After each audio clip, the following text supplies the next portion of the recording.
오늘 이 아침에 우리에게 주시는 말씀은 고린도전서 11장 23절에서 29절 말씀입니다. 고린도전서 11장 23절에서 29절입니다. 내가 너희에게 전한 것은 주께 받은 것이니 곧 주 예수께서 잡히시던 밤에 떡을 가지사 축사하시고 떼어 이르시되 이것은 너희를 위하는 내 몸이니 이것을 행하여 나를 기념하라 하시고 식후에 또한 그와 같이 잔을 가지시고 이르시되 이 잔은 내 피로 세운 새 언약이니 이것을 행하여 마실 때마다 나를 기념하라 하셨으니 너희가 이 떡을 먹으며 이 잔을 마실 때마다 주의 죽으심을 그가 오실 때까지 전하는 것이니라. 그러므로 누구든지 주의 떡이나 잔을 합당하지 않게 먹고 마시는 자는 주의 몸과 피에 대하여 죄를 짓는 것이니라. 사람이 자기를 살피고 그 후에야 이 떡을 먹고 이 잔을 마실지니 주의 몸을 분별하지 못하고 먹고 마시는 자는 자기의 죄를 먹고 마시는 것이니라. 아멘. 여러분, 무엇이든지 다 의미가 있어요. 의미를 아는 것과 의미를 모른다는 것은 엄청난 차이가 있는 거예요. 다이아몬드 가치를 아는 사람은 그것을 바라보는 눈빛은 빛이 나게 되어 있어요. 가치를 모르는 사람의 눈에는 다이아몬드는 돌멩이에 불과할 것입니다. 말씀의 가치를 모르는 사람이 성경을 들으면 아무 쓸데없는 책이라고 보지만 말씀을 믿음의 눈으로 바라보는 사람은 그 말씀이 얼마나 귀하고 얼마나 은혜가 있는지를 알 수가 있다는 거예요. 오늘 우리가 거행하는 이 성찬예식도 그 의미를 알고 참여하는 사람과 그 의미를 알지 못하고 참여하는 사람의 차이는 크게 날 수밖에 없어요. 초대교회에서 이 성찬예식을 거행할 때에 성찬예식의 의미를 알지 못하는 세상 사람들이 이 예식을 오해를 했어요. 교회에 다니는 사람들이 교회에서 무슨 의식을 행하면서 사람을 잡아먹더라라는 소문이었습니다. 뭘 먹으면서 이것이 살이다, 뭘 마시면서 이것이 피다라고 하니까 교회 사람들이 사람을 잡아서 살과 살을 먹고 피를 마시는 것으로 오해를 했습니다. 성찬예식은 알고 보면 참 깊은 의미가 있어요. 아무렇게나 함부로 대할 수 없는 귀한 예식이에요. 교회는 여러 예식들 중에서 두 가지만 성례식이라고 해서 다른 예식들과 구별하는데 하나는 세례식이고 또 하나는 성찬예식입니다. 이 두 가지 예식은 예수님께서 직접 제정하셨고 예수님의 재림까지 계속 행하라라고 명령하셨어요. 그래서 우리는 이 두 가지 예식을 성례식이라고 해서 아주 귀하게 여기는 거예요. 이 예식들은 예수님께서 제정하셨을 뿐만 아니라 우리에게 주는 의미도 대단하게 귀한 것이고 너무나 소중한 거예요. 오늘 우리는 성찬 예식을 거행하는 날입니다. 이 예식에 참여하면서 이 예식이 무슨 의미를 가지고 있는가를 다시 한번 살펴보시기를 바랍니다. 이 예식의 참된 의미를 깨달으시고 진지하게 이 예식에 참여하여 이 예식에 참여하는 자들에게 주시는 하나님의 놀라운 은혜를 체험하는 이 시간이 되기를 주님의 이름으로 축원합니다. 첫째는 주님을 기념하라는 거예요.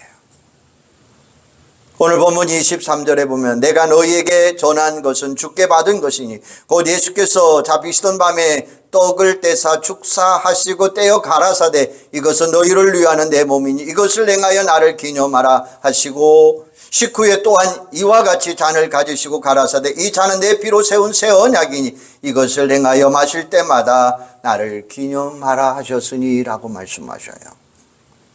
예수님은 이것을 행하여 나를 기념하라 라고 말씀하셨어요.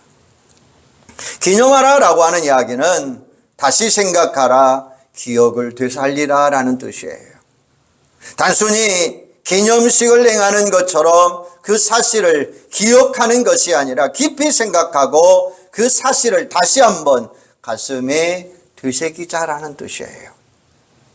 주님을 생각할 때 주님의 어떤 모습이 생각해야 될까요? 성육하신 예수님을 생각하는 것도 중요한 것입니다. 예수님께서 이 세상에 오셔서 하신 말씀을 생각하는 것도 중요합니다. 그러나 본문에서 예수님께서 나를 기념하라 라고 말씀하신 것은 특별히 예수님의 십자가의 죽으심을 깊이 생각하라는 말씀이에요. 우리가 성찬예식을 거행하면서 먼저 떡을 떼어 나누어 먹습니다.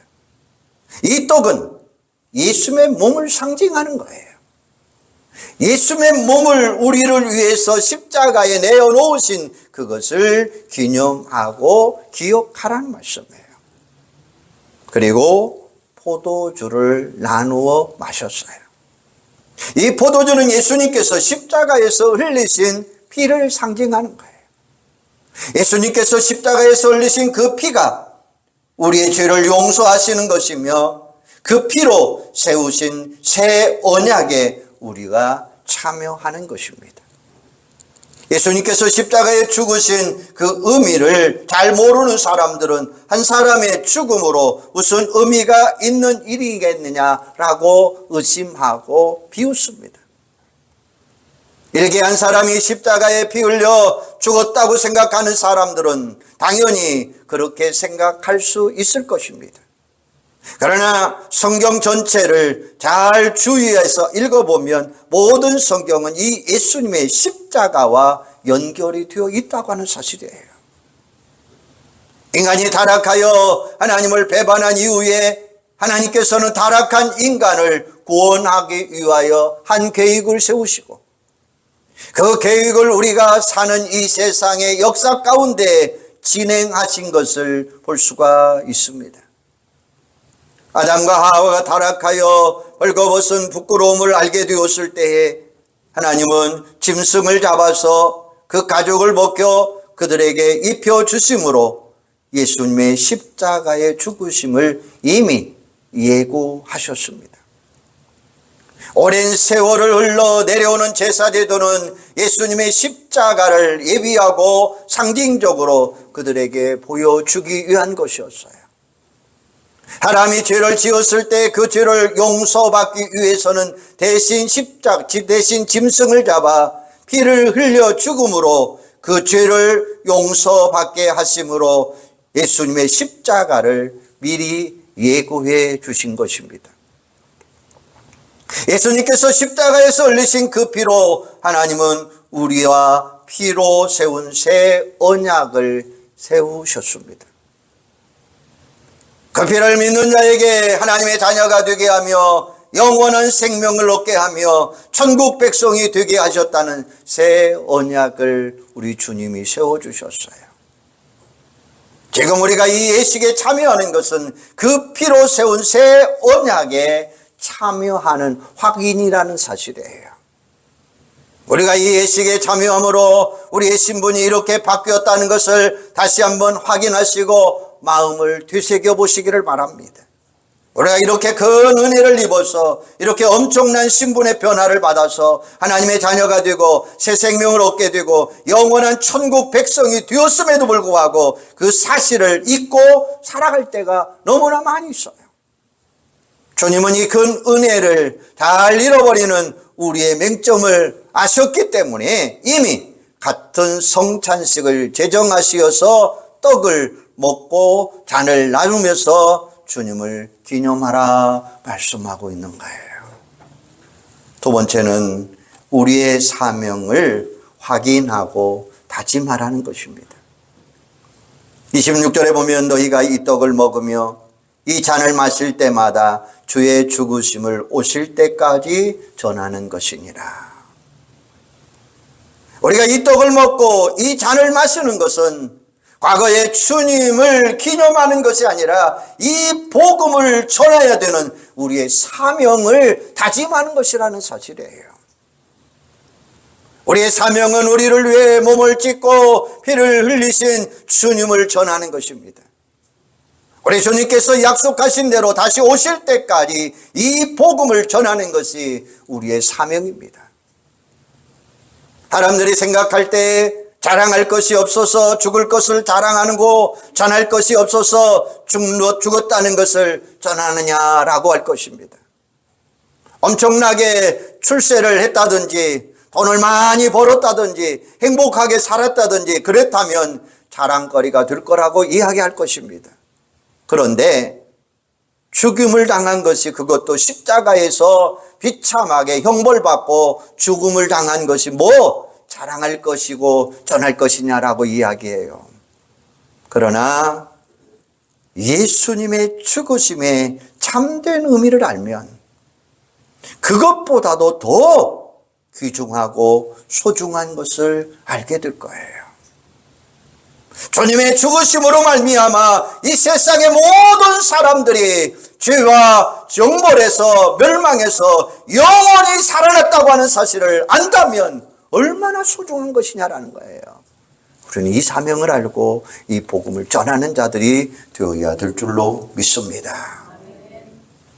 오늘 교회가 가장 중요하게 여기고 사명감을 가지고 행해야 할 일은 예수 그리스도의 십자가의 복음을 전하는 일이에요. 물론 교회가 세상을 향하여 여러 가지 좋은 일들을 많이 할 거예요. 세상에 빛과 소금이 되어야 한다고 말씀하셨어요. 빛의 사명, 소금의 사명을 잘 감당하여 선한 일, 좋은 일, 의로운 일들을 많이 해야 하고 세상이 썩지 않도록 깨끗하게 하는 일도 우리가 관심 가져야 될 거예요. 그러나 그런 일들을 하는 중요한 목적은 예수 그리스도의 십자가의 복음을 전하기 위한 일이라고 하는 사실이에요. 예수님의 십자가의 복음을 알지 못하는 세상 사람들은 교회가 좋은 일 잘하지 않는다고 손가락질합니다. 교회가 오히려 죄를 많이 짓는다라고 비웃습니다. 오늘날 교회들이 여러 가지 면에서 타락한 모습을 보이는 것도 사실입니다. 일부 대형교회 목사님들이 사치하고 돈 문제, 여자 문제 때문에 구설수에 오르는 것도 사실입니다. 성도들도 정말 그 이름에 걸맞는 삶을 사는 사람도 그리 많지 않습니다. 전무 못나 보이기도 하고 가난하기도 하고 지식이 부족한 것처럼 보이기도 합니다. 그러나 중요한 핵심을 붙잡고 있다고 하는 것은 교회와 성도들이 해야 할 사명이 무엇인가를 분명히 알아야 된다고 하는 사실이에요. 비록 부족하고 비록 못나고 비록 바르게 살지 못한다 해도 아주 중요한 것, 핵심적인 것은 오직 예수 그리스도의 십자가를 기억하고 그 십자가를 붙들고 살아가는 거예요. 바람둥이 남자와 남편의 차이점이 여러분 무엇일까요? 남편은 늘 허름하게 멋대가리 없이 살아가고 있습니다. 그러나 바람둥이는 언제나 멋있는 옷 럭셔리하게 차려입고 다닙니다. 남편은 아내가 좀 약속 장소에 늦게 나오면 왜 늦었냐고 짜증을 부리는데 바람둥이는 1시간이나 늦게 나가도 절대 화를 내지 않습니다. 남편은 함께 의식을 나가면 짜장면이나 먹고 국밥이나 먹고 마는데 바람둥이는 아주 고급 레스토랑에서 칼질하며 해준다는 거예요. 그래서 여자들은 열심히 일하고 돈 벌어주는 남편을 멀리하고 바람둥이한테 반해서 집을 나가버리고 자식도 버리는 이런 일들도 비일비재하게 일어나고 있다는 거예요. 때로는 교회가 십자가의 복음이 초라해 보일 수도 있습니다. 이 세상이 너무나 화려하기 때문입니다. 이 세상의 쾌락이 너무나 좋아 보이기 때문에 십자가의 복음이 별로 달갑게 여겨지지 않을 수도 있습니다. 그러나 십자가가 우리에게 주는 그 놀라운 능력을 안다면 이 세상의 그 무엇보다도 중요한 것이 십자가인 줄 알 것입니다. 전하를 다 준다 해도 바꿀 수 없는 것이 십자가 복음이에요. 이 복음을 전하는 것이 오늘 우리의 사명이라는 말씀이에요. 우리가 가끔 이 세상에 현혹되어서 이 십자가의 복음을 전하는 것을 잃어버리고 살지만 이 애식의 참여함으로 인해서 우리의 사명의 본질을 다시 한번 찾는 시간 되기를 주님의 이름으로 소망합니다. 우리가 아무리 하려 해도 이 십자가의 복음이 없다면 아무것도 아니라고 하는 사실이에요. 우리가 아무리 믿음이 좋다고 해도 이 십자가의 복음을 전할 줄 모르는 것은 아무것도 아니라고 하는 사실이에요. 반대로 아무리 교회가 작고 초라해 보여도 십자가의 복음을 전하면 참된 교회요, 우리 성도들이 아무리 믿음이 없어 보여도 십자가를 붙들고 그 복음을 전하는 사람은 아주 믿음 좋은 훌륭한 신앙인이 되는 줄로 믿습니다. 세 번째는 나 자신을 살피자는 거예요. 27절에 보면 그러므로 누구든지 주의 떡이나 잔을 합당치 않게 먹고 마시는 자는 주의 몸과 피를 범하는 죄가 있느니라. 사람이 자기를 살피고 그 후에야 이 떡을 먹고 이 잔을 마실지니라고 말씀하셔요. 이 의식에 참여하는 자는 먼저 자기 자신을 살펴보아야 돼요. 이 의식에 참여하기에 합당한 삶을 살아가고 있는가를 한번 살펴보자는 거예요. 사람들은 이 말씀을 오해를 많이 해요. 자신을 살피라라는 이 말은 혹시 죄를 지은 일이 없는가를 살피고 죄가 없을 때 이 의식에 참여하라는 말로 이 오해 이해하고 있어요. 또 합당하게 이 의식에 참여하라는 말도 어떤 자격을 갖추고 거룩한 삶을 산 후에 이 의식에 참여하는 말로 오해하는 사람도 많아요. 그러나 이 말은 그런 뜻이 아니에요.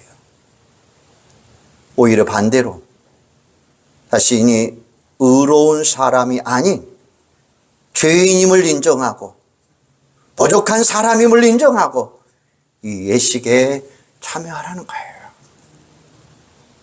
자신이 스스로 의로운 사람이라면 구태여 이 예식에 참여할 필요가 없습니다. 자신이 죄인임을 알고 인정하는 사람, 이 사람만이 이 예식에 참여할 수 있는 거예요. 죄가 많은 사람은 이 예식에 꼭 참여해야 돼요. 죄가 없는 사람은 참여하지 않아도 돼요. 내가 지은 흉악한 죄악 때문에 주님께서 대신 이렇게 비참한 죽음을 당하셨어요. 그 주님의 죽으심 앞에 내 죄를 내어놓고 내가 죄인임을 고백하는 것이 나 자신을 살피는 일이고 이 예식에 합당하게 참여하는 것임을 기억하시기를 바랍니다. 우리가 정말 바르게 살아보려고 노력을 합니다. 그러나 노력한다고 바르게 살아가는 것이 아니라는 것입니다. 아무리 노력해도 우리 속에 있는 이 죄성이 어쩔 수 없이 사람을 미워하게 만들고 다른 사람의 가슴에 못을 박고 상처를 주는 것이 우리의 삶이에요. 그런 우리를 아시고 우리의 흉악한 죄들을 용서해 주시기 위해서 주님께서 대신 십자가를 지셨어요. 그리고 십자가에서 죽으셨어요. 그 몸을, 그 피를 우리가 먹고 마시면서 그 피로 새로운 새 언약에 참여하는 것입니다. 사랑하는 여러분, 오늘 우리는 이 성찬의식에 참여하면서 주님의 살과 피를 상징하는 이 떡과 포도주를 마시게 됩니다. 이 애식에 참여하면서 날 대신 죽으신 주님을 깊이 한번 생각해 보시기를 바랍니다. 그 십자가의 의미를 다시 한번 기억해 보시기를 바랍니다. 그리고 그 십자가의 복음을 전하는 것이 우리의 사명이라고 하는 것을 명심하시기를 바랍니다. 나 같은 죄인이 이렇게 큰 은혜를 받은 것을 기억하시고, 나 같은 죄인이 주님의 은혜로 목사로, 장로로, 권사로, 집사로, 성도로 세움을 이루셨습니다. 다시 한번 우리는 감격하는 시간 되시기를 바랍니다. 정말로 성도의 본분, 성도의 사명, 빛과 소금의 역할을 잘 감당하며 우리에게 주신 사명 잘 감당하고 그 사명을 가지고 주의 복음을 전하고 나를 살필 줄 아는 여러분들이 되기를 주님의 이름으로 축원합니다. 기도하겠습니다. 주님, 오늘 이 시간 성찬의식에 참여하고자 합니다. 주님의 살과 피를 상징하는 떡과 포도주를 마시고자 합니다. 이 예식에 참여하면서 날 대신 죽어주신 주님을 생각하고 십자가의 의미를 생각하고 주님을 기념하며 우리에게 주신 사명을 잘 감당하며 나를 살피며 이 예식에 참여하게 하여 주시옵소서. 예수님의 이름으로 기도하옵나이다. 아멘.